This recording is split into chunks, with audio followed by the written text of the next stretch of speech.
2NUR FM News for our sponsor General Trades, professional roofing, maintenance and restoration. It's 6:30. Good morning, I'm Belinda de Lasheras with Hunter News. Arson squad detectives have begun making headway in their investigations of a deliberately lit fire at the junction in Newcastle last year. Emergency services were called to the Kemp Street property just after midnight on Sunday, July 7, to find the building up in flames. Rory O'Connor from police headquarters says newly released CCTV footage reveals a man in the vicinity just prior to the blaze. Through initial inquiries, investigators determined that the fire was deliberately lit, and the Property Crime Squad's arson unit subsequently set up Strikeforce Chaperone to investigate the matter. Police have today released CCTV footage of a car travelling along Kemp Street shortly before the fire, as well as footage of a man walking near the building. Anyone with information is urged to call Crime Stoppers on 1800 333 000. Newcastle's Stewart Avenue level crossing has officially been buried, with freshly laid bitumen now concealing the once iconic tracks. Further along the line, sand and soil have been poured over tracks at Steele and Wolf Streets in preparation for new crossings linking Hunter Street to Honeysuckle. Meanwhile, the state government insists the work isn't in breach of an injunction preventing the line from being removed before the matter faces court again in March. Authorities may decide to reopen Newcastle's beaches today after no confirmed shark sightings along the coast in the past 24 hours. Helicopters made sweeps between Stockton and Redhead yesterday with an unverified sighting of the 5-metre great white at Nobby's late in the afternoon, but lifeguards were unable to trace the predator. However, authorities are still yet to confirm whether they'll keep beaches shut, taking closures to a record 6th straight day.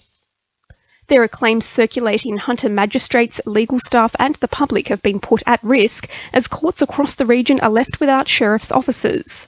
The shortage has been blamed for delays to criminal trials in Newcastle, provoking the Public Service Association's concerns there's 55 fewer sheriffs in the state today when compared with 3 years ago. Shadow Minister for the Hunter, Sonia Hornery, says community safety should be a top priority. A number of Hunter courts, as well as courts around New South Wales, have been left without the supervision and the safety of sheriff's officers. One in particular locally is Maitland Court, where we've been told that court may well have been conducted without having a sheriff's officer there to protect not only the community but the staff as well. Former Newcastle Knights second rower Alex McKinnon continues to make strides in his recovery from a major spinal injury sustained on the field last year, standing with assistance for the first time since the horrific incident. McKinnon is now in the final stages of his current rehabilitation program on the Gold Coast, set to return to Newcastle in the next several weeks to commence a new coaching and mentoring role with the Red and Blue. Hunter Indigenous Australians with an eye for business are being encouraged to apply for a series of workshops to help make their corporate ideas a reality. The free Interbusiness seminars are part of a national development and assistance program which aims to assist Indigenous Australians acquire and grow commercial enterprises.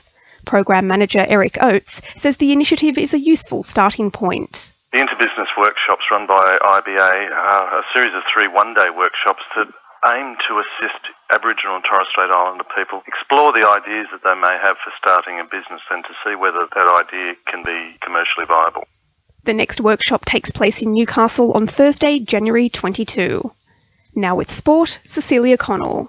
The troubles continue for the Newcastle Jets with a potential mass exodus of players. Argentinian playmaker Marcos Flores is headed to the US after being approached by American Soccer League club Jacksonville Armada. Keeper Mark Birgitti has also indicated he wants to leave during the transfer window, a sentiment shared by David Carney and Scott Neville. There's calls for Newcastle District Cricket to schedule midweek twilight matches later in the evening to enable more players to take part in the T20 meets after knocking off from work for the day. The games currently start at 5 p.m, with many skippers concerned the early start means they may be forced to field second-rate sides. Tonight's match will see Wests take on Waratah Mayfield at number 1 Sports Ground. And on the fairway, the Lake Macquarie Amateur at Belmont Golf Club is well underway, with Canadian Corey Connors equal leader with 2014 runner-up Luke Toomey. That's sport. I'm Cecilia Connell. 2NUR FM News time is 25 to 7.